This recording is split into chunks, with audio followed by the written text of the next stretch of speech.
گرمی سے حفاظت کی تدابیر. فرمان آخری نبی صلی اللہ علیہ وسلم جب سخت گرمی ہوتی ہے تو بندہ کہتا ہے لا الہ الا اللہ، آج بڑی گرمی ہے، اللہم اجرنی من حر جہنم، یعنی اے اللہ مجھے جہنم کی گرمی سے پناہ دے. اللہ پاک دوزخ سے فرماتا ہے میرا بندہ مجھ سے تیری گرمی سے پناہ مانگ رہا ہے اور میں تجھے گواہ بناتا ہوں کہ میں نے اسے تیری گرمی سے پناہ دی. یہ عاشقان رسول آج کل واقعی گرمی کی شدت کی لہر آ گئی ہے، لو چل رہی ہے. یاد رکھیے گرمی کو برا کہنا بری بات ہے، کیونکہ گرمی کا گلہ شکوہ کرنے والا ایک طرح سے گرمی کو پیدا کرنے والے یعنی رب العزت کی شکایت کر رہا ہے. گویا کہہ رہا ہے کہ دیکھو اللہ پاک نے گرمی بڑھا دی ہے. تو یہ مناسب نہیں ہے. ہر موسم اللہ پاک کی طرف سے ہی ہوتا ہے. موسم کی تبدیلیاں بھی رب کریم کی طرف سے ہوتی ہے. کبھی ہوا زور سے چلتی ہے، کبھی رک جاتی ہے، کبھی بارشوں کا زور ہوتا ہے تو کبھی خشک سالی ہوتی ہے.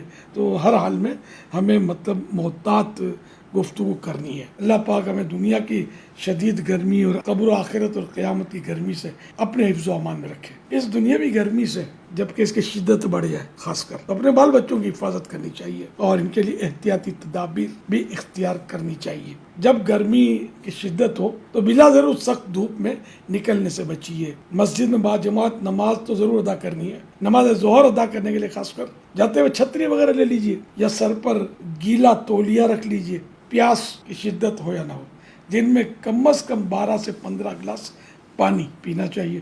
اور یہ بھی اس میں بھی دیکھنا چاہیے کہ اگر کام ایسا ہے کہ پسینے خوب بہ رہے ہیں تو پھر مقدار پانی کی بڑھانی ہوگی. حتی الامکان گھر کے صحت بخش جوسز استعمال کیجیے، مثلا ستو کا شربت، کھیرے کا جوس، ناریل کا پانی، شہد ملا پانی، لیمو پانی اور نمکین چھاچھ وغیرہ.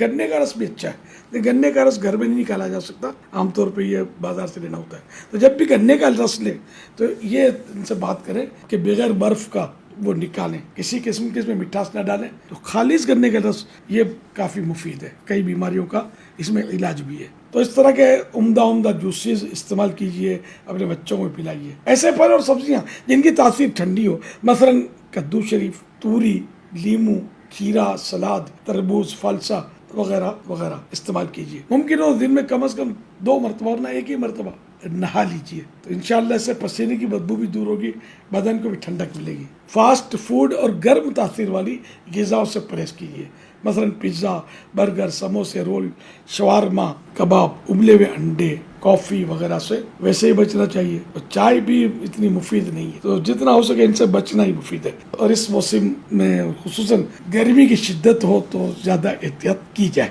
آخر مرض ہے کہ دنیا کی گرمی کی شدت کے وقت میدان قیامت کی کڑی دھوپ اور نہ ختم ہونے والی پیاس کو یاد کر کے ہر قسم کے گناہوں سے توبہ کرنی ہے اور ہمیشہ ہمیشہ کے لیے گناہوں سے بچ کر زندگی بسر کرنی ہے. مزید معلومات کے لیے مکتبۃ المدینہ کا رسالہ گرمی سے حفاظت کے مدنی پھول خود بھی پڑھیے اور مرحومین کے اصالہ ثواب کے لیے تقسیم بھی کیجیے. مفت پڑھنے یا PDF حاصل کرنے کے لیے دعوت اسلامی کی ویب سائٹ سے فری ڈاؤن لوڈ کیجیے اور دوسروں کو شیئر کیجیے.